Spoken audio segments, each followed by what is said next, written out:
दूध परत आठवणीने फ्रीज मध्ये ठेवा. हा ठेवले बाई.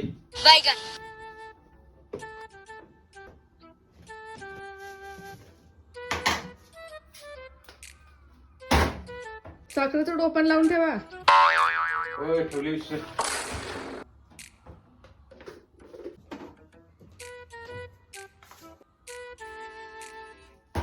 चहापातीची जागा कुठे आहे बघा. ठेवले विसर व्यवस्थित.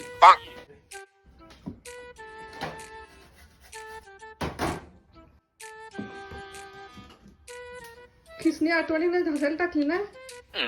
हो उशीर टाकले.